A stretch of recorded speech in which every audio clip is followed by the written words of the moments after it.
Plaisir de vous savoir nombreux pour le rendez-vous du mardi. Bienvenue dans l'émission Santé d'abord et bonsoir à tous. Nous allons parler ce soir de l'importance de la vaccination contre la COVID-19 chez les personnes vivant avec le VIH. Cette émission revêt un double objectif. D'abord, sensibiliser les personnes vivant avec le VIH sur le bien fondé de leur adhésion à la vaccination et tant donner leur vulnérabilité et les fausses informations surtout qui circulent ça et là sur le vaccin anti-Covid. Ensuite, chercher une bonne stratégie vaccinale pour pouvoir atteindre cette cible de la population que constituent les PV-VIH. À la question fondamentale de savoir si la riposte au VIH est toujours effective dans ce contexte bien précis de la pandémie de la COVID-19, à cette question, vous aurez tout à l'heure la réponse dans cette émission. Nous sommes ensemble pour 1h15. Merci pour votre fidélité à ce rendez-vous.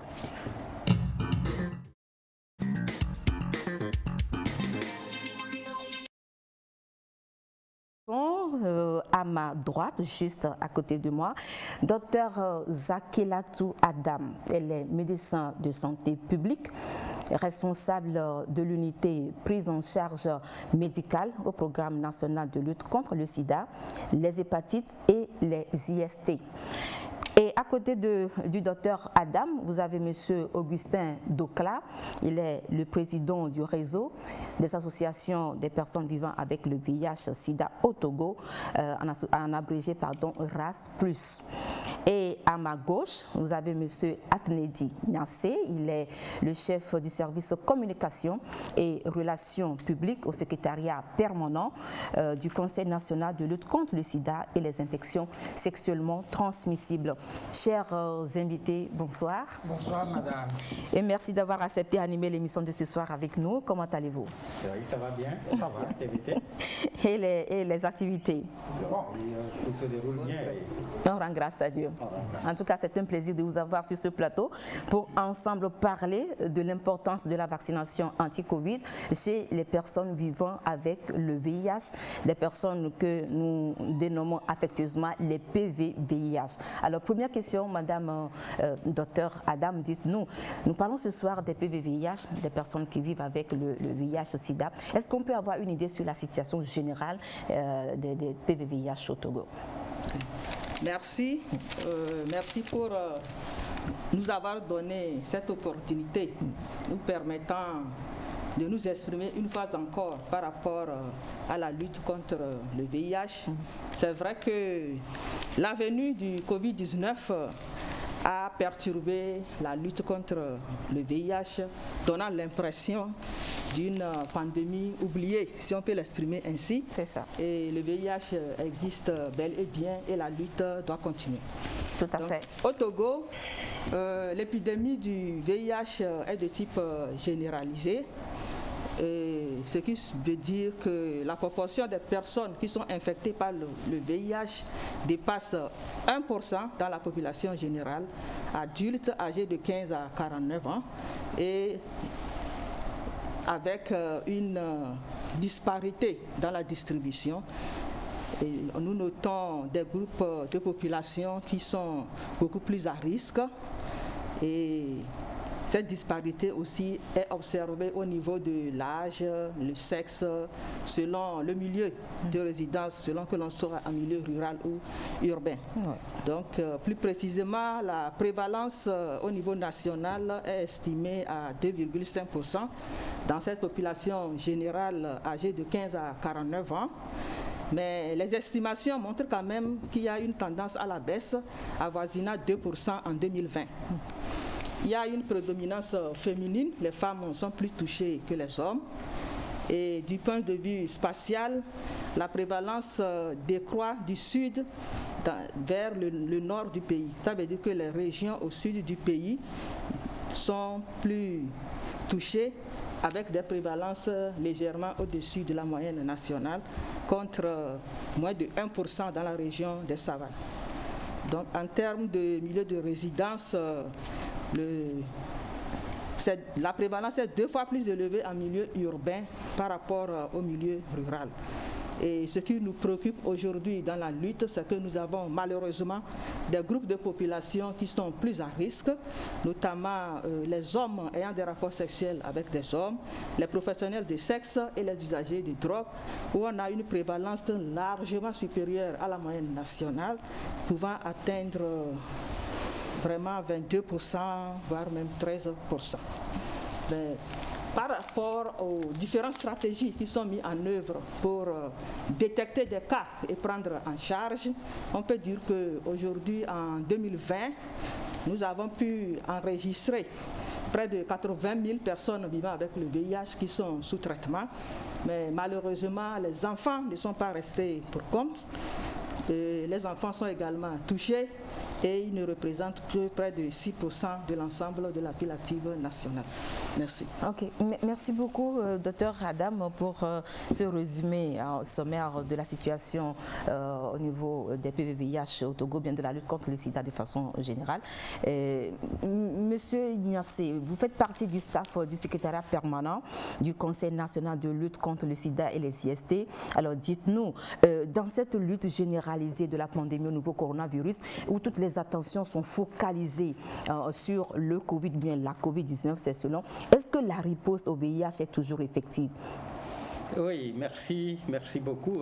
Je peux dire qu'elle l'a dit, Dr Adam l'a dit, que les gens ont l'impression que le VIH est devenu une maladie oubliée.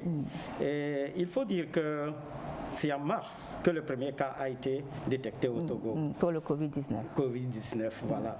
Et depuis mars jusqu'au jour où nous parlons, je crois que beaucoup d'activités continuent d'être menées, aussi bien au niveau de la coordination qu'au niveau des différents secteurs, au niveau du niveau central qu'au niveau des niveaux décentralisés, si je me répète ainsi. Et donc, même en 2020, vous savez que tout avance par la programmation et par l'adoption des textes. En 2020, nous avons pu adopter beaucoup de textes qui sont les politiques, notamment la politique nationale de lutte contre le sida. Il y a le plan stratégique national de lutte contre le sida, le plan opérationnel au niveau central. Il y a également la politique de prévention de lutte contre le sida au sein des populations clés.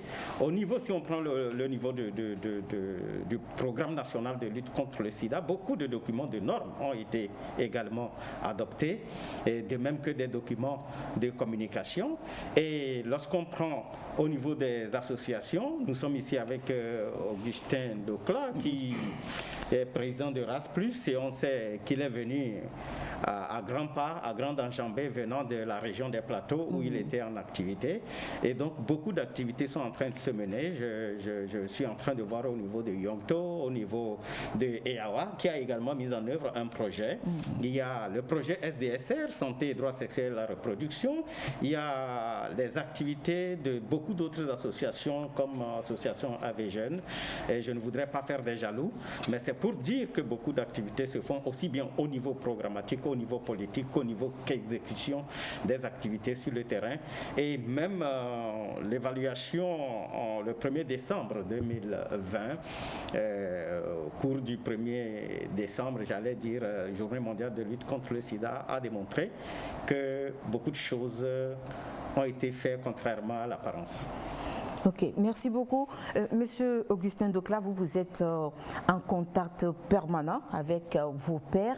Est-ce que des personnes vivant avec le VIH ont été testées malheureusement positives au test de Covid-19? Merci Madame Carole pour la parole que vous nous donnez. Aujourd'hui, nous n'avons pas encore beaucoup d'informations là-dessus.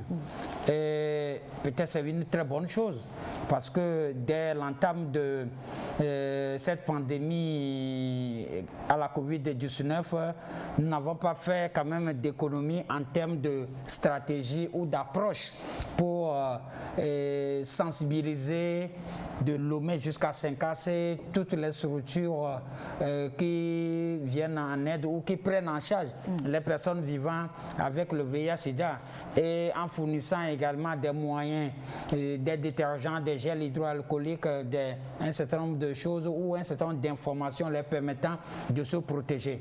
On a eu une brief d'informations sur 1 ou 2 cas tout au plus, mais je pense que c'est le comité national qui doit pouvoir quand même nous le dire. Mais il faut se réjouir qu'au moins nous n'avons pas l'hécatombe au niveau des populations, des personnes vivant avec le VIH par rapport à l'infection, à la Covid. Docteur Adam, vous voulez compléter? Oui, bon, je voudrais juste aller dans le même sens que mon confrère, M. Augustin, pour dire que c'est vrai que nous n'avons pas suffisamment de données, mais néanmoins, il y a quand même des plaidoyers par rapport à la mobilisation des ressources pour pouvoir mettre en œuvre une étude proprement dite, pouvant mettre en évidence la prévalence du Covid-19 dans ce groupe spécifique de PVVIH. Mais parallèlement, au niveau du programme SIDA, nous avons recensé quand même entre avril et juillet 2020 sur 378 cas déjà confirmés Covid-19, des tests VIH ont été réalisés et il s'agissait des sujets âgés de 10 à 90 ans. Des tests VIH ou bien des tests Covid? Non, des tests VIH ont été réalisés sur des échantillons de sang provenant des personnes qui ont été confirmées infectées Covid-19, 378 personnes. Et là, nous n'avons qu'un seul cas de séropositivité au VIH. Maintenant, dans le groupe spécifique des PVVIH, comme il le dit, il n'y a que 2 cas parcellaires et la collecte des données de routine est en cours. Ok, merci beaucoup. Non, je reste avec vous, docteur Adam, puisque vous êtes médecin de santé publique. Alors dites-nous, une personne vivant avec le VIH est-elle plus exposée au coronavirus? Est-ce que le risque d'être infecté est-il plus grand ou bien plus grand? Ok, merci. À l'heure actuelle, il n'y a pas de données spécifiques vraiment qui prouvent que la personne vivant avec le VIH a plus de risques de contracter le SARS-CoV-2, responsable de la COVID-19. Donc, les facteurs de risque sont connus aujourd'hui. On sait que c'est les personnes âgées, c'est les personnes qui ont des infections respiratoires chroniques, des pathologies cardiovasculaires, des antécédents avec médicaux. Des comorbidités. Voilà, des comorbidités. Ça veut dire que ce sont les mêmes facteurs de risque pour la personne vivant avec le VIH. La seule spécificité, c'est que chez la personne vivant avec le VIH, connaissant la physiopathologie, on sait que l'immunité est très affaiblie lorsque la personne ne prend pas bien son traitement antirétroviral. Et lorsqu'on se retrouve dans ces cas et que la charge virale n'est pas supprimée, le taux de CD4 est bas, inférieur à 200 par exemple, là la personne est plus à risque de développer une forme grave de Covid-19. C'est ça. Voilà, c'est ce que l'on peut dire. Ça veut dire que le traitement antirétroviral reste capital dans ce contexte de lutte contre Covid-19 et nous exhortons les personnes vivant avec le VIH à respecter strictement le traitement, ce qui nous permet d'augmenter vraiment le niveau d'immunité et approcher les limites de la normale. Très bien. Alors, dans le cadre de cette émission, nous avions décidé de faire parler 2 personnes vivant avec le VIH qui ont accepté volontiers de répondre à nos questions. Alors, le premier, il s'agit d'un jeune homme. Un jeune homme, il a 26 ans et vit avec la maladie du sida depuis quelques années. Alors, il nous a dit les circonstances dans lesquelles il a su son statut sérologique et il s'est prononcé également sur les problèmes constatés ça et là dans leur prise en charge ou bien dans la prise en charge de sa maladie et l'importance de la vaccination Covid-19 chez les personnes vivant avec le VIH. Nous allons écouter ce premier témoignage, c'est tout de suite. Je dirais c'est en 2012, j'avais eu fraîchement le bac et ma maman était en fait séropositive, donc je l'accompagnais au centre où elle était prise en charge à Espoir Vitogo. Et après mon bac, un jour je l'ai amenée au centre pour se ravitailler, elle m'a dit, bon, pourquoi ne pas faire le test de dépistage aussi? Bon, vu que c'est elle qui a proposé. Et j'avais pas de raison de refuser aussi. Bon, je l'ai fait et j'ai été découvert aussi séropositif. Donc voilà un peu les circonstances dans lesquelles j'ai appelé ma sérologie en fait. Donc bon, vu que je soutenais déjà ma maman depuis lors, je l'ai pris positivement aussi avec l'aide de M. Augustin Docla, qui était l'un des cadres de la structure en question. Bon, il m'a un peu transmis sa positivité vis-à-vis du VIH que j'ai maintenu jusqu'à là.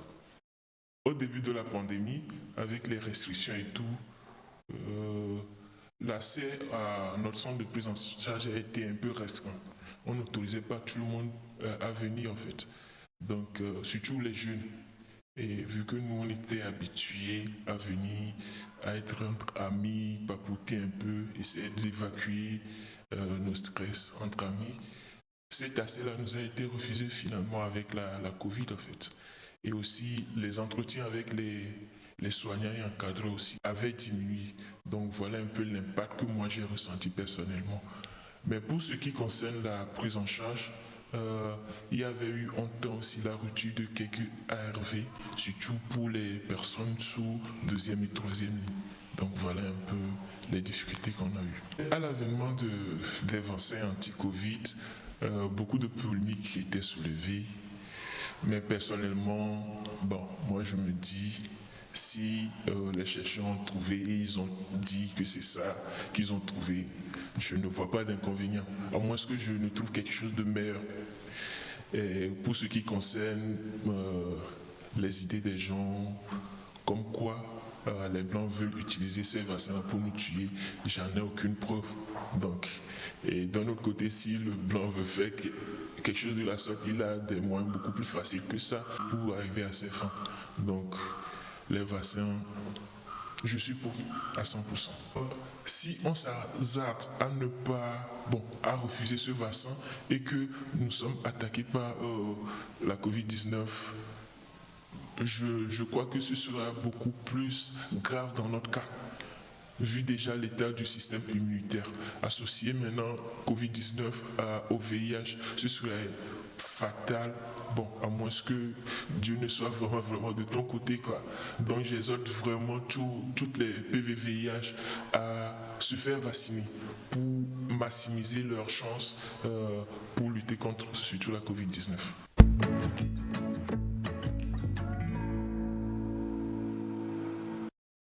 Vous avez écouté notre jeune frère se prononcer sur les circonstances qui l'ont conduit à être déclaré séropositif. Il a également parlé de l'importance de la vaccination anti-Covid chez les PVVIH et les quelques problèmes, ça et là, qui ont impacté un peu la prise en charge ou bien les activités au niveau des centres, des différents centres de prise en charge. Alors, Monsieur Docla, quelle est votre réaction? Non, je pense que c'est un témoignage et puis il a été clair par rapport à sa position face au vaccin anti-Covid. Je pense que c'est fondamental pour la communauté des personnes vivant avec le VIH. Bien sûr, on va revenir là-dessus. Merci que ce jeune homme a pu témoigner, a pu apporter les difficultés que les personnes vivant avec le VIH ont rencontrées dès l'annonce des premiers cas en termes de restriction d'un certain nombre de services offerts à l'endroit des personnes vivant avec le VIH.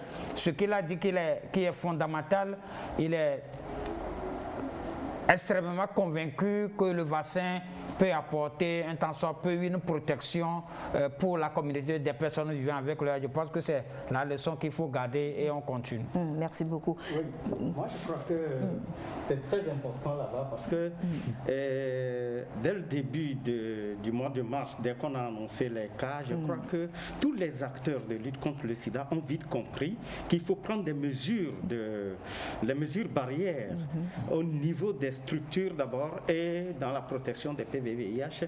Et les premières actions au cours des mois de mars, avril, mai ont été de disponibiliser les différents dispositifs de mesures barrières. Je crois que en ce moment même, on parlait volontiers de VIH et Covid-19. VIH et Covid-19. Donc je crois que son témoignage est très illustratif de l'ensemble des acteurs de lutte contre le sida, que en réalité même sa réaction par rapport à Covid-19 démontre que c'est vrai que les gens croyaient que le VIH est oublié, mais non, il est plutôt associé à la lutte contre Covid-19. Voilà. Et même c'est cette lutte qui a amené de nouvelles réflexions et que les gens mènent la lutte à distance. La lutte à distance. C'est ça. Et permettez-moi, Carole, oui, de féliciter TVT pour cet aspect spécifique de floutage du visage de ce monsieur, parce que je vois ici et là, et même sur certaines chaînes internationales, des floutages qui n'en sont pas. Félicitations à TVT pour ça, c'est très important pour protéger les gens. Tout à fait. Nous devons, dans la déontologie de notre métier, nous devons protéger la vie privée des gens, sinon mais on peut nous traîner en justice. Hein. Et donc, ça fait partie de notre travail. Merci beaucoup pour les félicitations.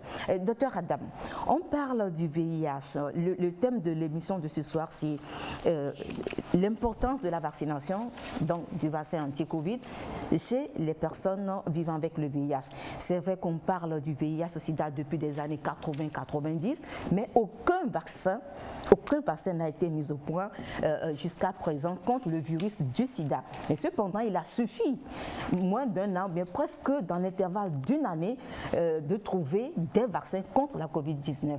Et jusqu'à 6 vaccins, il y en a toute une variété de vaccins aujourd'hui contre ce virus-là. Comment vous l'expliquez? Ok, merci. C'est une question vraiment qui alimente beaucoup de polémiques aujourd'hui. Tout à fait.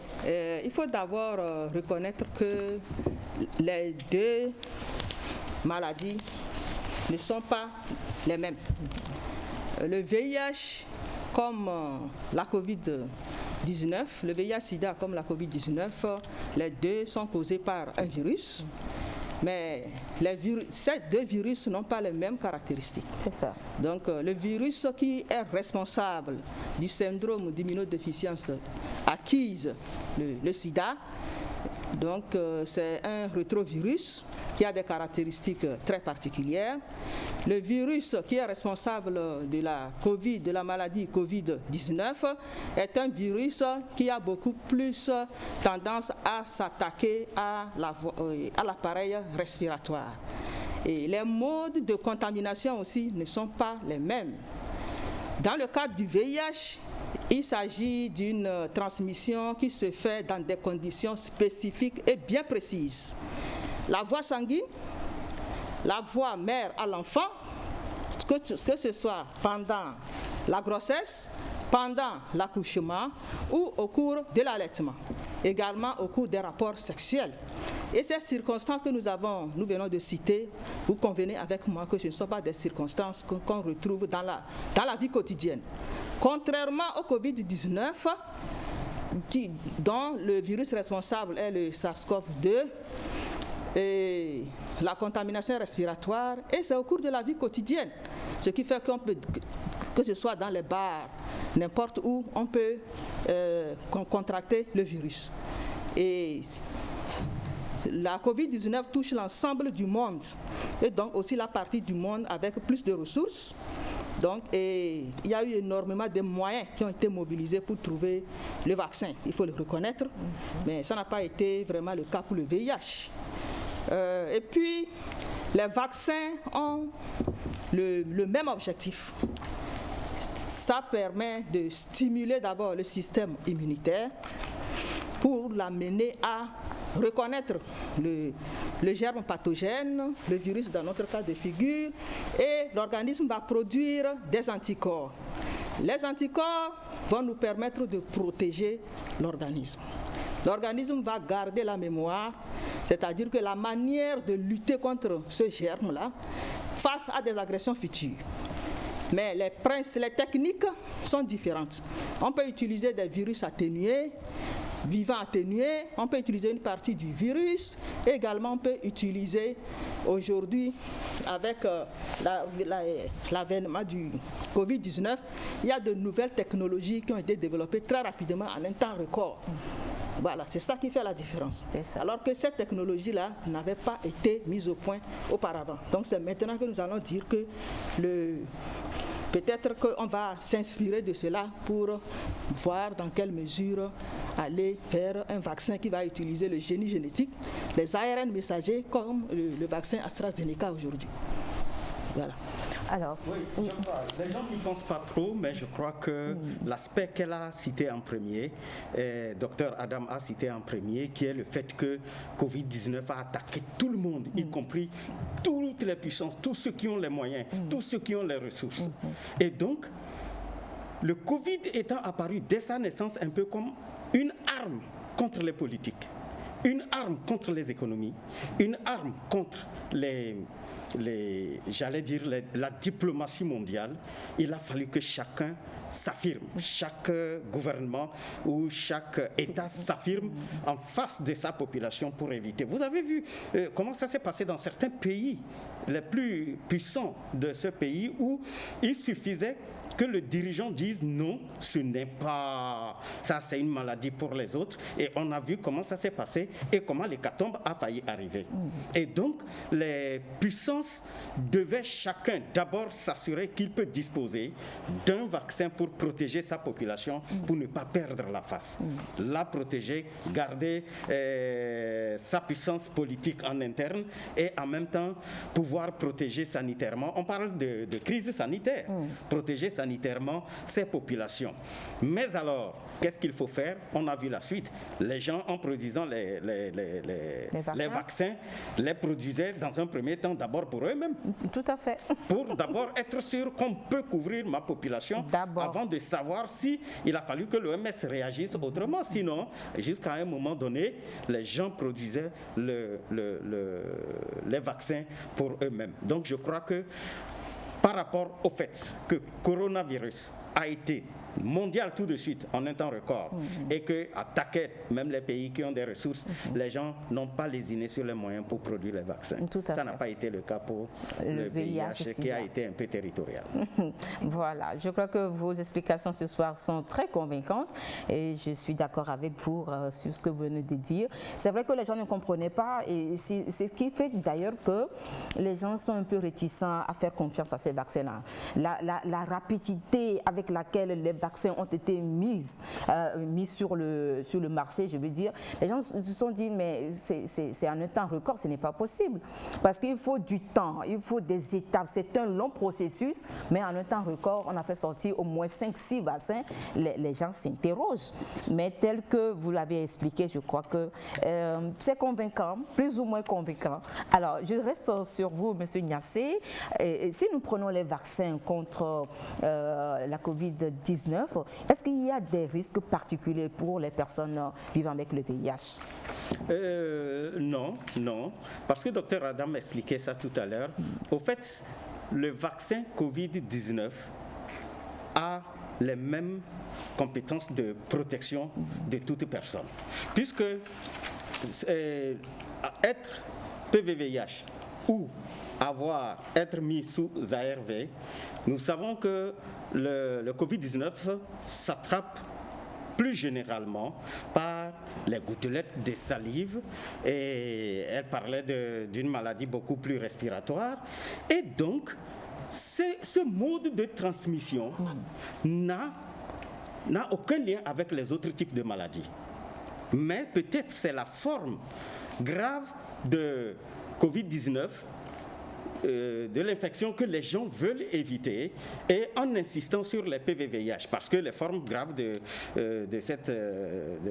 Covid-19 peuvent être dues à certaines infections ou certaines maladies. Docteur Adam, en parlant des risques particuliers liés au vaccin anti-Covid, chez une personne qui a été déjà infectée par le VIH, nous sommes en train là de parler des effets secondaires.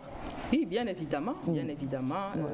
Comme le disait tout à l'heure mon collègue, il n'y a vraiment pas de risque particulier en raison du statut sérologique VIH par rapport à la vaccination Covid-19.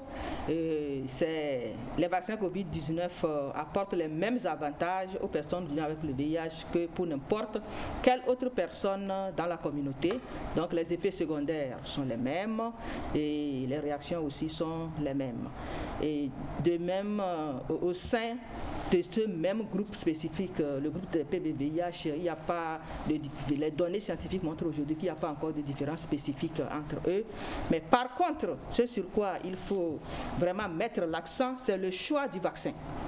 Donc nous savons que dans la physiopathologie du VIH, le VIH s'attaque au système immunitaire, il affaiblit le système immunitaire. Donc ce qui veut dire que les vaccins qui sont fabriqués à partir des virus vivants atténués ne doivent pas être utilisés chez les personnes vivant avec le VIH. Mais par contre, on doit utiliser des vaccins qui utilisent d'autres techniques comme le génie génétique avec les ARN messagers, le vaccin AstraZeneca par exemple. Les vaccins qui utilisent aussi une particule du virus. Johnson & Johnson, par exemple, est-ce que les PVVIH peuvent recevoir ce vaccin? Ou bien Pfizer? Pour le moment, Pfizer c'est bon, Moderna c'est bon, AstraZeneca c'est bon. D'accord. Alors, nous poursuivons cette émission. Comment la pandémie du nouveau coronavirus a-t-elle impacté la riposte au VIH-Sida au Togo? Face à la survenue des difficultés liées à ce contexte, quelles ont été les mesures prises pour améliorer les différentes activités dans la lutte contre le VIH-Sida, en ce qui concerne notamment la prise en charge des PVVIH. Nous allons écouter à cet effet l'interview du directeur pays ONU-Sida qui se prononce sur cet aspect bien précis. Le Covid-19 a été quand même une grande menace un peu partout dans le monde sur l'accès des personnes vivant avec le VIH aux services de santé en général, mais également et plus spécifiquement les services de VIH. Ceci dit, dans beaucoup de pays, même si on a vu dans beaucoup de pays qu'il y a eu une diminution très importante de la fréquentation à ces services-là, il faut dire qu'au Togo, très rapidement, pour les personnes vivant avec le VIH, certaines mesures ont été prises qui ont fait que finalement cet effet a été très limité. D'un côté, le gouvernement a prévu de fournir certains services plus près des personnes vivant avec le VIH par la mise en place d'une distribution multi-mois des médicaments. Au lieu que les patients devaient venir chaque mois comme ça devait se faire avant, ils sont venus une fois tous les 3 mois. Donc ça, c'était une première mesure. Deuxièmement, il y a eu également une distribution communautaire où on demandait les personnes vivant avec le VIH de ne plus venir au centre de santé, mais les agents communautaires et les personnes de la société civile les ont amené les médicaments. Et donc je pense que pour le traitement à travers ces mesures-là, on a quand même limiter l'impact du VIH sur les personnes vivant avec le VIH. Donc pour ce qui concerne les autres services, il y a eu également très peu d'impact. Ceci dit, on a vu quand même au début une petite baisse de la fréquentation due au fait que les gens avaient peur. Mais une fois que les gens se sont rendus compte que c'était une maladie qu'on pouvait maîtriser à travers les mesures que le gouvernement avait proposées, donc c'est-à-dire la distanciation physique, le port de masque, etc., on a vu que la fréquentation des centres a très rapidement, déjà depuis le mois de juin de l'année passée, on a vu que cette fréquentation a repris. Maintenant, ce qui est important à dire quand même, c'est que les personnes vivant avec le VIH sont des personnes qui ont une immunité diminuée. Ça veut dire qu'ils sont plus susceptibles d'attraper n'importe quelle maladie qui est autour d'eux. Et donc, il est clair que pour ces personnes-là, le virus qui provoque le Covid est très dangereux. Parce que pas seulement ils vont plus facilement attraper la maladie, mais ils vont faire la forme de la maladie le plus grave, c'est-à-dire la forme qui amène les gens à être hospitalisés et à éventuellement mourir. Donc ça, c'est quelque chose de très important.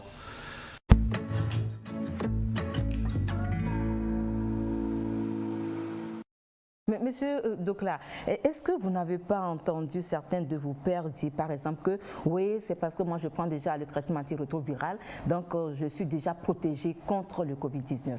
Et donc pour ce qui concerne la vaccination, ils sont un peu réticents, mais elles sont un peu réticents, les PVVIH. Oui, merci. Nous avons aussi entendu cette information et au tout début, il y a quand même tout un remue-ménage par rapport aux médicaments de traitement curatif et autres. Là, on avait cité même d'autres antirétroviraux qui pourraient avoir un effet sur Covid et autres. Là.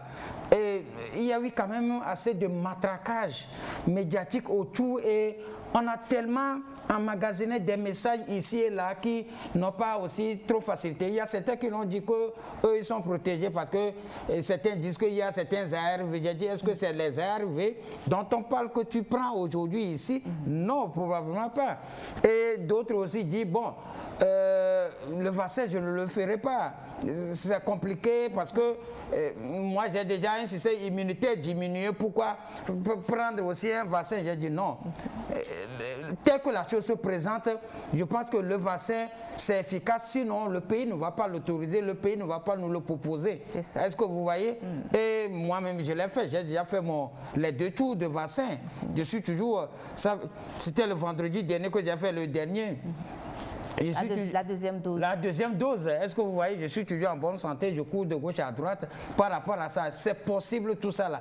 Certains l'ont dit, mais je pense que c'est à nous de trouver la meilleure façon de communiquer, la meilleure façon d'expliquer. Voilà. Parce que certains sont réticents. Tous ceux qui étaient réticents et ceux qui se sont approchés de moi, la manière dont je les avais parlé, la quasi-totalité ont accepté de se faire vacciner. C'est ça.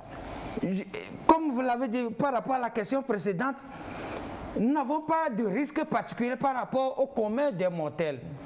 Les mêmes risques que ceux qui ne vivent pas avec le VIH-Sida sont les mêmes que les personnes directement touchées peuvent avoir dans le cas de ce vaccin. Non, on pose la question, c'est parce qu'on sait que vous avez déjà une santé fragile.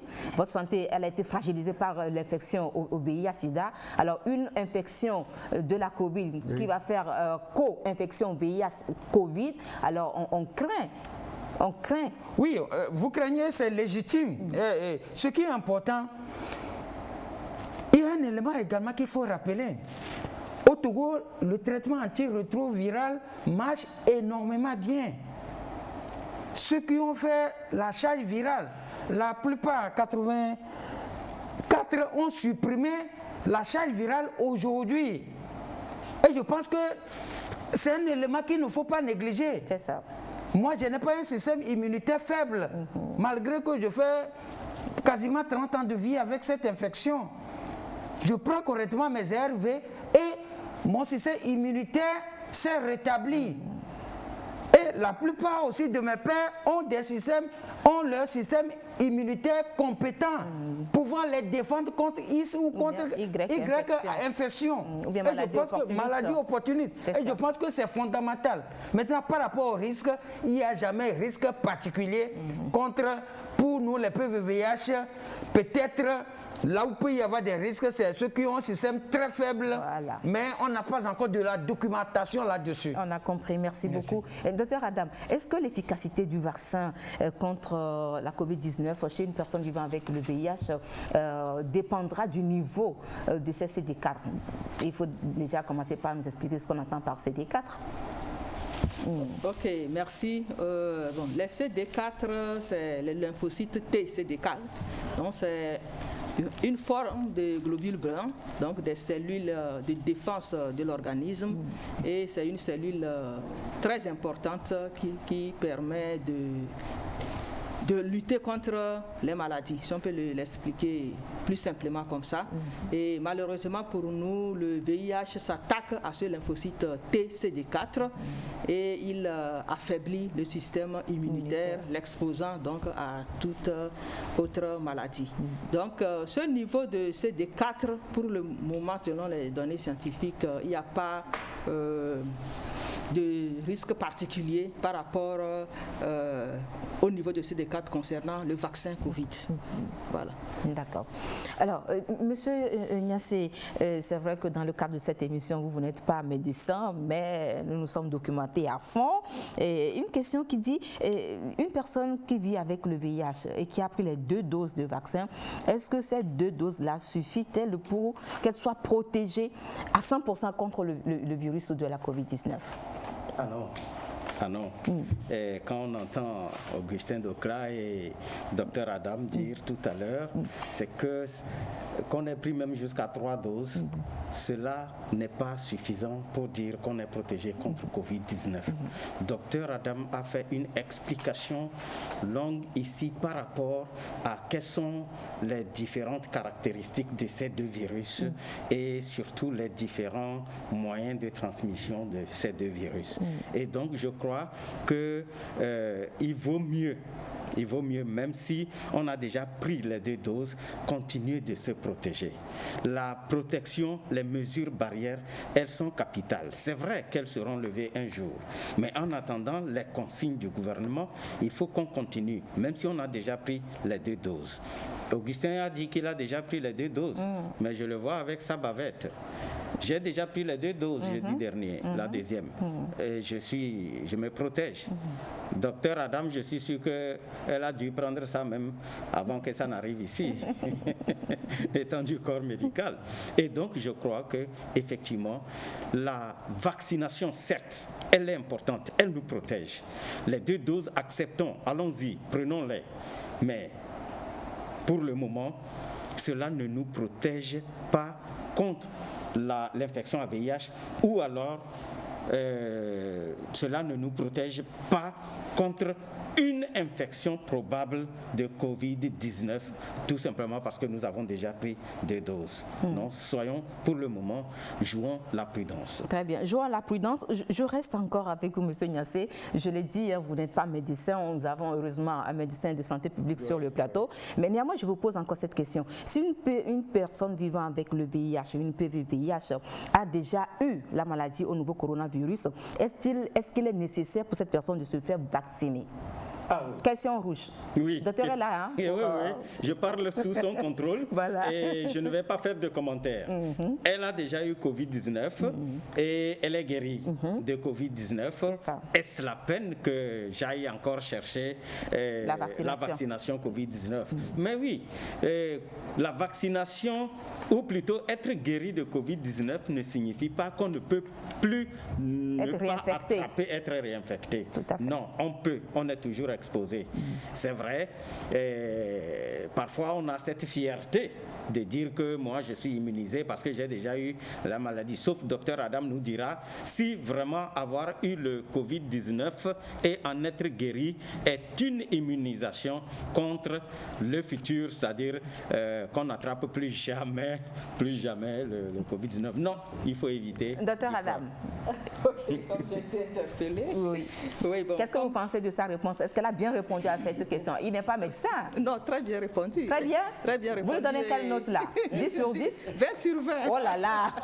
Et j'en suis fière parce que cela nous rassure quand même que le message passe. Voilà. Le message passe. Donc l'immunité acquise avec la Covid-19, l'immunité, il parlait de l'immunité naturelle.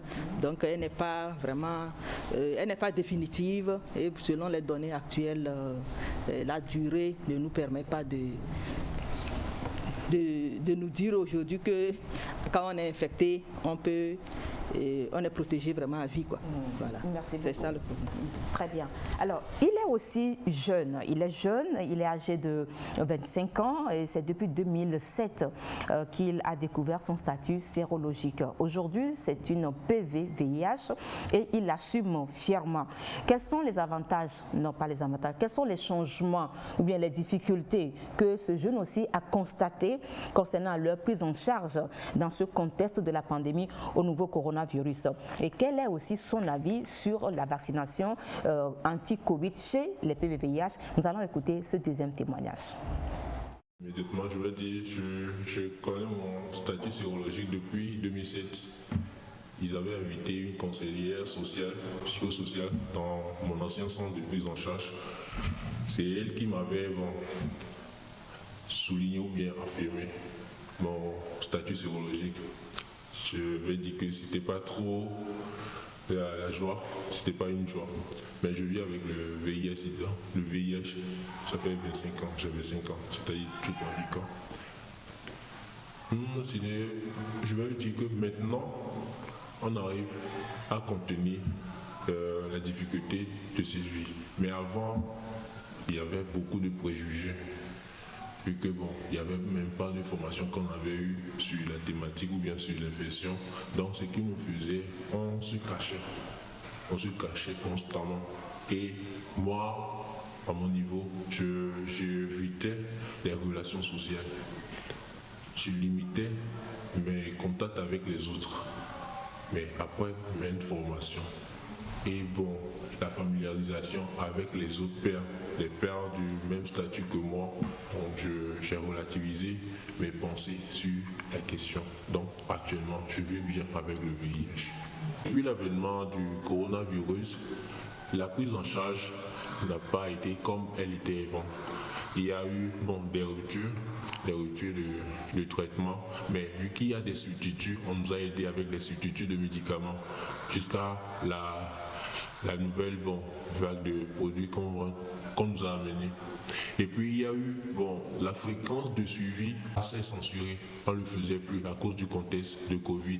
Maintenant, ce sont les entretiens individuels avec la psychologue ou bien le psychologue.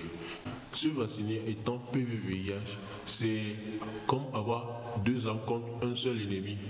C'est beaucoup plus mieux. La vaccination pour les PV-VIH, pour nous, c'est important. Les PV-VIH sont classés par l'OMS parmi les populations vulnérables, à part les personnes âgées à la Covid-19. Donc ça nous est très important de se vacciner contre la Covid-19 pour non seulement prévenir l'infection, mais aussi améliorer ou bien renforcer notre immunité, notre organisme contre les infections. C'est surtout ça. Se retenir de ne pas aller se faire vacciner, c'est accepter, être infectif plutôt quoi. Pour dire, c'est que c'est important pour nous, les PV-VIH, d'aller se faire vacciner. Vous voyez, c'est très important.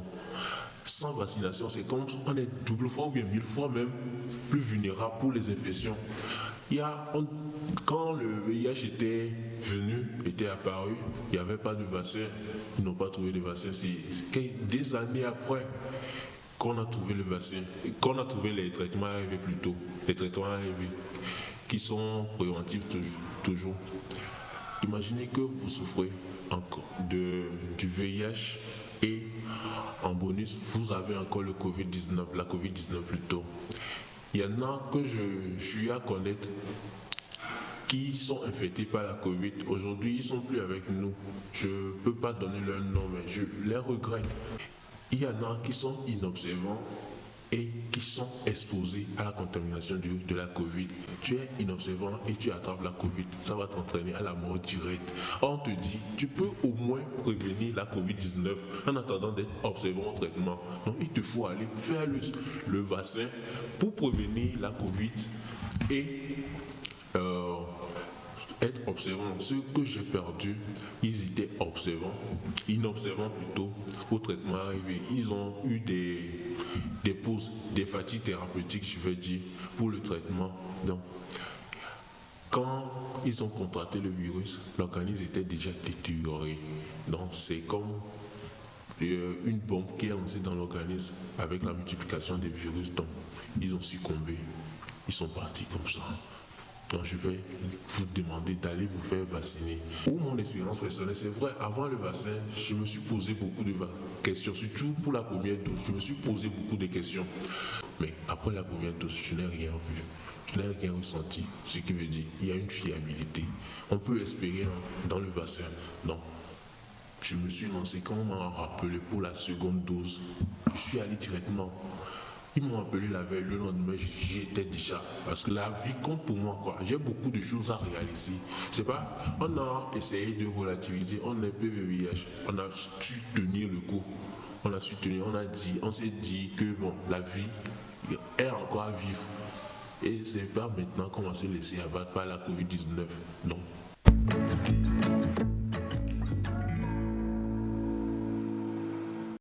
Voilà, c'est un témoignage, moi je dirais émouvant, hein, parce que quand vous entendez le jeune qui dit, lui il a beaucoup de projets à réaliser, c'est vrai qu'il est jeune, il n'a que 25 ans, il a beaucoup de projets à réaliser, donc il ne veut pas se laisser mourir par l'ignorance.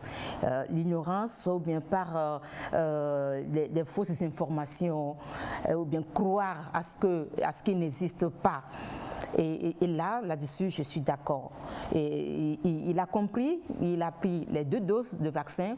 C'est une personne vivant avec le VIH et il l'assume, il l'a dit. Et donc aujourd'hui, il veut protéger sa santé et c'est tout à fait normal. Monsieur Doucla, il a dit quelque chose qui m'a touchée. Il a connu des gens, certains pères, personnes vivant avec le VIH, qui ont été infectés du Covid et qui en sont décédés. Oui, il affirme, moi je ne détiens pas cette information. Bon, le risque est là, le risque est là et l'évidence également est là qu'il y a des personnes vivant avec le VIH, certains de mes pères qui ne sont pas du tout observants, comme Dr Adam et puis M. Ignace l'ont déjà rappelé. Lorsque vous n'êtes pas observant, vous n'avez pas un système immunitaire compétent pouvant te défendre en cas d'infection. C'est le message que j'ai circulé de Saint-Cassé à Djancassé sur cela lorsque je suis allé dans les différentes structures. C'est d'essayer de vous prémunir, de ne pas vous exposer à l'infection à VIH. Parce que nous avons double attention à faire. Parce que nous avons déjà un système immunitaire faible. Lorsque nous allons choper ou contracter le Covid, je pense que ça va nous être préjudiciable. D'où faites l'effort de vous prémunir. Parce que nous avons le même risque de contracter le VIH. Mais ce qui aggrave notre cas, c'est lorsque notre système immunitaire n'est pas compétent pour pouvoir nous défendre. Et je pense que c'est fondamental. Paix à leur âme, mais je pense que c'est aussi des témoignages qui nous interpellent à plus d'un titre. Nous, la société, nous les parents, nous les amis de ces personnes-là, et parce que pourquoi il y a l'autre épidémie qui est la stigmatisation, la discrimination. Sur le coup de la stigmatisation, la discrimination, la personne abandonne son traitement. Est-ce que ça existe encore, la stigmatisation? Ça existe malheureusement parce que depuis la semaine passée, je suis dans le milieu de soins pour les sensibiliser. Parce que malheureusement, nous avons les comportements de stigmatisation, de discrimination et les violences basées sur le genre en milieu de soins. Selon ce que nous avons collecté au niveau de l'Observatoire droits humains et VIH et également au niveau de l'enquête Index Stigma 2.0 que nous venons de réaliser en décembre et le rapport est quasiment sorti, il y en a. La stigmatisation, elle est là, partout, en milieu de soins, en milieu de travail et dans la société malheureusement, et l'autostigmatisation. D'où toute personne qui a à son sein camarade ou un collègue, personne vivant avec le VIH, de l'aider à bien prendre son traitement, son système immunitaire très compétent et on peut aussi se défendre face à Covid si cela arrivait. Très bien, c'est depuis le 10 mars que le Togo a lancé la vaccination et dès lors vous aussi vous êtes lancé dans la sensibilisation en allant vers les PVVIH en leur faisant comprendre qu'ils constituent, ils sont des personnes vulnérables, donc ils constituent une priorité pour pour cette vaccination-là. Alors, lors de votre tournée, quels sont les obstacles ou les difficultés que vous avez rencontrées?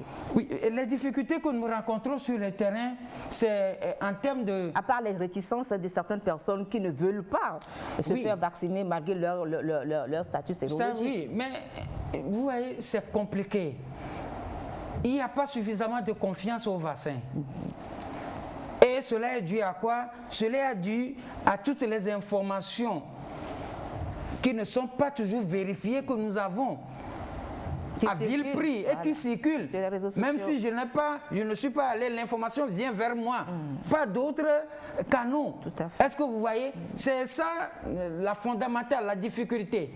Mais également, parce que c'est tellement ancré dans les têtes des gens que c'est un complot contre l'humanité, surtout nous les Africains, pour nous exterminer. Voilà. Et ça là, c'est ancré dans la tête de l'humain, ce n'est pas facile de le ressortir. Mais en même temps, lorsque ces informations sont là, je prends l'exemple d'une structure que je connais très bien. Au départ, il y avait à peine 20% qui acceptaient faire le vaccin. Mais lorsqu'on a mis la méthode en place, on a fait 2 sessions de sensibilisation de toutes ces personnes. Nous sommes allés jusqu'à 99% de personnes qui ont fait le vaccin. Et je pense que je suis foncièrement convaincu que lorsque on utilise la méthode, on n'utilise pas la carotte et le bâton, mais c'est de poser et de proposer l'évidence. De l'évidence que nous avons devant nous, je pense que ça se fait. Alors d'autres difficultés que nous avons rencontrées, malheureusement, nous sommes des humains, mais Augustin, vous êtes payé pour ça. Est-ce qu'effectivement vous êtes vacciné? Bien sûr. Depuis le début dans ma lutte contre ce foutu virus, comme j'ai l'habitude de le dire, mais je mène une lutte extrêmement désintéressée. Je mets quiconque à défi de me dire que c'est à cause des facilités que ce pays-là m'offre pour pouvoir le faire. Non, je n'en ai même pas dans ce pays. Ce pays ne m'offre pas une facilité de mener la lutte comme je la mène aujourd'hui. Mais est-ce que vous regrettez aujourd'hui le fait que vous vous parlez à visage découvert en vous affichant comme étant un séropositif? Je ne regrette pas hier, ni aujourd'hui, ni demain, je ne pense pas l'avoir regretté. Parce qu'en 2000, lorsqu'il s'était agi, parce que le pays là n'avait même pas le médicament pour moi. Et je me suis retrouvé sur un autre territoire où il y a cette possibilité d'avoir le traitement. Et en même temps, d'avoir un papier de résider dans ce pays, parce que le traitement n'existe pas au Togo. J'ai refusé de rester, de prendre le papier de rester dans ce pays. Je leur avais dit, le médecin là, il se connaît, que mon pays a besoin de moi. Il me dit, ah, si tu veux retourner, je l'accepte, je respecte ton avis, mais à cette commencée, je verrai comment t'envoyer ces médicaments chaque 3 mois. Parce que j'ai un papier et la seule obligation, je dois y retourner chaque année pour renouveler le document qui me permet d'avoir les ARV. Alors, vous avez je n'ai pas du tout regretté mon engagement. Très bien. Vous l'avez dit tout à l'heure, hein, et que la stigmatisation, elle est toujours là. Est-ce que vous en avez été victime? Dites-nous.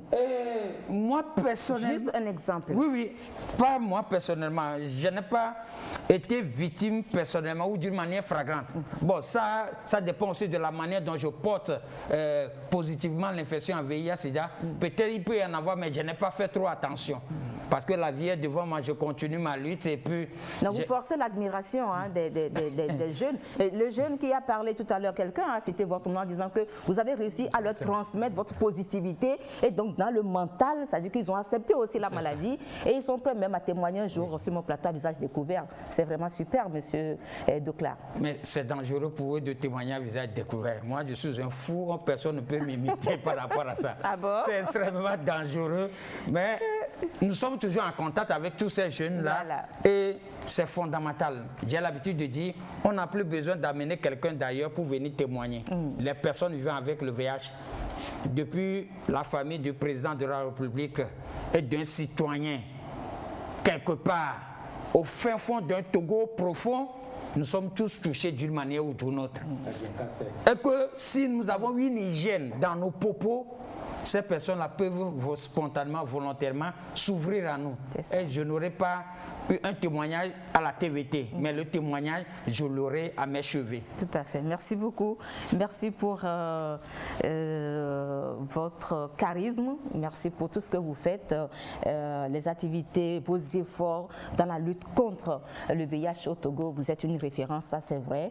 Et merci beaucoup pour tout. Alors, nous allons écouter la seconde partie de l'interview que nous a accordé le directeur pays ONU-SIDA, qui met ici l'accent sur l'importance de la vaccination chez les PVVIH. Pourquoi est-il important que cette cible de la population adhère massivement à la vaccination? Nous allons écouter sa seconde partie de son interview. Voilà. En dehors des mesures de protection telles que préconisées par le gouvernement togolais et en dehors des mesures qui limitent le contact des personnes vivant avec le VIH avec les centres de soins, il y a une troisième chose qui est très importante et c'est la vaccination. Pour éviter que les personnes vivant avec le VIH attrapent la maladie, c'est mieux qu'ils se font vacciner. Ce qu'on sait aujourd'hui, c'est que, premièrement, le vaccin, comme pour la population générale, dans la très grande partie des personnes, n'a aucun effet négatif sur leur santé. Peut-être un peu des petits inconvénients, un peu de fièvre, un peu mal là où on a injecté, mais rien de très grave. Deuxièmement, les personnes vivant avec le VIH ont un grand bénéfice à tirer de la vaccination parce que justement ça leur évite d'attraper la maladie. Troisième chose que nous devons tous dire aux personnes avec le VIH, c'est même si aujourd'hui vous avez reçu vos 2 doses de vaccin, vous n'êtes pas directement, complètement à l'abri de la maladie, mais vous êtes à l'abri de la forme grave de la maladie, mais il va être nécessaire de continuer pendant quelque temps le port du masque, la distanciation physique, et cela jusqu'au moment que le gouvernement va considérer que suffisamment des gens dans la population sont vaccinés, et donc à ce moment-là, ils vont probablement prendre des mesures pour enlever les restrictions qui existent actuelles. Donc il est très important que la plupart des gens, la plus grande partie de la population se fait vacciner contre le Covid-19. Quatrième message très important à toutes les personnes vivant avec le VIH, c'est qu'il faut absolument à tout prix continuer le traitement. C'est très important. Il faut chercher des voies et moyens pour avoir les médicaments sur soi. Il ne faut pas aller tout le temps dans les centres de santé pour ça. Il faut faire appel à vos prestataires de soins et leur demander de vous fournir des médicaments pour plusieurs mois. Et deuxièmement, éventuellement, de prévoir que les personnes de la société civile vous amènent ces médicaments à la maison.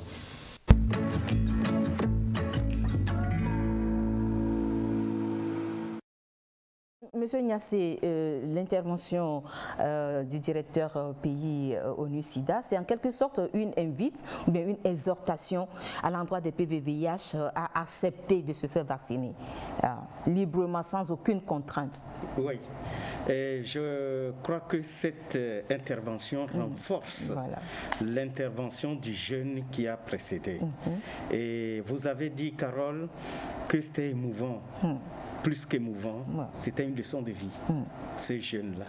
Et je crois que la manière dont j'ai retenu une phrase, et la réaction de docteur Eric Verschuren vient nous démontrer que le jeune a été très clairvoyant. Il dit, le vaccin contre Covid-19, c'est comme avoir 2 armes contre un seul ennemi. Et donc, pourquoi allons-nous hésiter? Le vaccin, nous l'avons toujours eu dès notre enfance. Le vaccin, nous l'avons toujours eu. Et d'ailleurs, quand il parlait de stigmatisation, Augustin en a parlé de long en large. Quand le même jeune parlait de stigmatisation, aujourd'hui, attraper Covid-19, ça a attrapé une deuxième voie de stigmatisation. Parce que Covid-19 appelle à la stigmatisation exactement comme le VIH. Oui. Et même pour Covid-19, les gens sont plus fuyards parce qu'ils se disent qu'avec VIH, tu as du temps à vivre, avec Covid-19, des jours et tu n'es plus. Et donc moi je crois que je remercie Dr Eric Verschuren parce que ces déclarations viennent renforcer en quelque sorte, puisqu'il est représentant, directeur pays de ONU-SIDA au Togo, et l'ONU-SIDA en fait beaucoup, cherche beaucoup de pistes pour limiter les dégâts de Covid-19 dans les pays dont le nôtre. Merci beaucoup. Alors, dans l'introduction à l'entame de cette émission, j'ai parlé d'une synergie, non pas d'une synergie, d'une stratégie, pardon, vaccinale pour pouvoir atteindre cette cible dont nous parlons ce soir. Quelle serait cette stratégie vaccinale, Monsieur Niasse? Contre Covid, bien sûr. Oui, contre Covid. Oui, je crois que la stratégie vaccinale doit être une sorte de synergie d'action.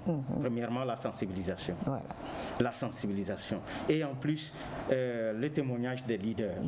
Parce que même certaines autorités, y compris médicales, je ne sais pas si ça a eu lieu au Togo, mais dans certains pays, ont résisté à la vaccination contre Covid. Vous voyez que c'est un mauvais signal. C'est un mauvais signal. Si celui qui traite, celui qui lutte contre nos maladies, refuse un traitement qui est la vaccination, cela veut dire concrètement que ça veut dire que lui-même il sait que c'est pas bon. Voilà. Donc je crois qu'il y a d'abord la sensibilisation, puis les témoignages, puis le leadership et en même temps la disponibilité des vaccins, je crois. Et en cela, je crois qu'on peut saluer la République du Togo qui fait l'effort. On n'a pas encore couvert tout le monde, mais je crois qu'on fait l'effort quand même de couvrir tout le monde. Alors, docteur Adam, vous l'avez dit tout à l'heure, il existe plusieurs vaccins aujourd'hui et il y a des vaccins qui sont adaptés vraiment au PVVIH, dont AstraZeneca, et Moderna, etc., etc. Alors, quel est votre message ce soir? Si vous avez un message à l'endroit des PVVIH, puisque nous tirons pratiquement à la fin de cette émission, quel sera ce message? Je dirais que les vaccins contre la maladie Covid-19 sont sans danger pour les personnes vivant avec le VIH. Ces vaccins apportent les mêmes avantages aux personnes vivant avec le VIH que pour n'importe quelle autre personne dans la communauté. Et sur ce, nous allons recommander vivement aux personnes vivant avec le VIH à se faire vacciner, mais aussi à continuer le traitement antirétroviral qui reste capital pour maintenir l'immunité dans les normes. Merci beaucoup. Monsieur Docla, vous avez certainement quelque chose à dire ce soir. On vous connaît en tant que séropositif et vous représentez ici ce soir les PVVIH. Vous êtes leur lead. Alors, quel est votre message? Bon, mon message, je pense que c'est tout simple. Mon message, c'est d'abord mon témoignage de vie, parce qu'il n'y a pas meilleur message que la vie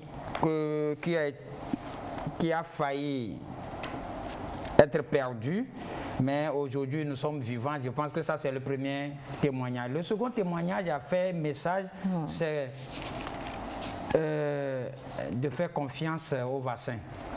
Le premier témoignage du jeune qui avait premièrement parlé a dit: si c'est un complot contre nous, ce n'est pas de cette manière spectaculaire pour nous éliminer. On trouvera d'autres moyens plus sournois, plus subtils également pour pouvoir nous éliminer. Ce n'est pas de cette façon spectaculaire. De toute façon, nous n'allons pas encore mourir, nous les PVVIH. Nous sommes là, nous avons la vie devant nous. Et je pense que c'est fondamental de pouvoir aller se faire vacciner. Moi-même, j'ai déjà fait mes doses de vaccin. Malheureusement, le pays là a choisi de ne pas médiatiser cet aspect. Il a eu tort. Ça, il faut le dire. Ils ont eu pour d'autres, mais des fois, le pays n'a pas encore trouvé la meilleure stratégie de sensibiliser les gens, tous les segments de société. Et je pense que, comme on le dit chez moi, lorsque vous avez oublié quelque chose que vous êtes revenu prendre, ce n'est pas une honte. Est-ce que vous avez des propositions à faire ils le savent, ils sont très intelligents, ils sont très bien. ils ont des gens, ils ont des communicateurs au sein de leurs différents ministères, au sein de leurs différentes structures. Mais c'est d'essayer de trouver des justes mots pour convaincre les gens, pour arriver que d'utiliser d'autres moyens, pas très orthodoxe également pour. Mais je pense que c'est fondamental. Vous voulez faire allusion à quoi exactement? Lorsque vous êtes foncièrement convaincu de cette chose, le vaccin, nous pouvons le faire. Les PVH, je les exhorte à pouvoir le faire. Et je pense que ça peut réussir et nous serons protégés. On va dépasser cette crise également. On rencontrera d'autres crises, mais nous allons survivre à toutes ces crises sanitaires. Je vous remercie. Nous allons rester en vie. Merci à vous également. Monsieur Atrendi Niassé, la sensibilisation doit continuer de plus fort et de plus belle. La sensibilisation doit continuer. Augustin dit les meilleures manières de communiquer. Parmi ces meilleures manières de Il faut savoir choisir les mots pour convaincre. Choisir les mots, c'est vrai, mais nous avons tellement de médias qu'il faut aussi penser aux médias, financer les médias. La lutte contre Covid-19, c'est les financements. Et au-delà de cette émission que Carole est en train de faire, aller sur le terrain pour capter les images de vaccination, pas seulement pour les autorités, mais les populations lambda. Non, on le fait. Si le TVT le fait, je ne pense pas que beaucoup de vous parlez des autres médias aussi. D'accord. Et par rapport à la vaccination, je vais citer professeur Piché dans son éditorial qu'il a du CNRS Magazine numéro 15. Et il dit par rapport à Covid-19, les leçons tirées de l'année 2020 ont permis. Les leçons tirées de l'impact de la pandémie de Covid-19 au cours de l'année 2020 ont permis de mieux prendre en compte et d'anticiper certaines contraintes au cours des prochaines années. Je crois que ces leçons tirées qui ont aussi amené tous les acteurs sur le terrain et qui ont amené chaque acteur à savoir que pendant l'année 2020, nous avons eu 2 maîtres mots. C'est adaptation, innovation. Quand Covid est arrivé, chacun a adapté rapidement ses stratégies et il y a eu même des innovations dont Dr Verschuren a parlé tout à l'heure, et au niveau de la vaccination contre Covid aussi, que les uns et les autres aient la malice et l'intelligence de s'adapter, notamment, nous le prions et nous le disons à l'endroit des PVVIH. Merci beaucoup, merci d'être passé sur le plateau de Santé d'abord. Voilà, mesdames et messieurs, c'est la fin de cette émission. Tout le plaisir a été pour nous de vous l'avoir présenté. Le thème autour duquel nous avons parlé, bien autour duquel nous avons évoqué plusieurs aspects concernant la vaccination, c'est l'importance de la vaccination Covid-19 chez les personnes vivant avec le VIH. Donc le message ce soir, il est assez clair. Nous exhortons les personnes VIH, les personnes vivant avec le VIH et tout le monde de façon générale, et en particulier les personnes vivant avec le VIH, parce qu'ils sont des personnes vulnérables. Et donc ils constituent une priorité pour cette vaccination, et le message de ce soir, nous croyons qu'il est bien passé. Voilà, nous étions sur ce plateau avec Dr Zakilatou Adam. Il est médecin de santé publique, responsable de l'unité prise en charge médicale au niveau du programme national de lutte contre le sida, les hépatites et les IST. Et à côté, juste à côté, c'est M. Augustin Dokla, qu'on ne présente plus, vous le connaissez certainement. Il est le président du réseau des associations des personnes vivant avec le VIH-Sida au Togo, RAS+. Et ici, de l'autre côté, M. Atnedi Niassé, il est le chef du service communication et relations publiques au niveau du secrétariat permanent du Conseil national de lutte contre le sida et les infections sexuellement transmissibles. Voilà, chers invités, merci. Merci pour votre disponibilité. Merci beaucoup, Madame Carole. Je vous en prie, ça a été un plaisir pour nous aussi. Voilà, merci à toute l'équipe de la réalisation. On se donne rendez-vous le mardi prochain pour un nouveau numéro de votre émission Santé d'abord. Au revoir.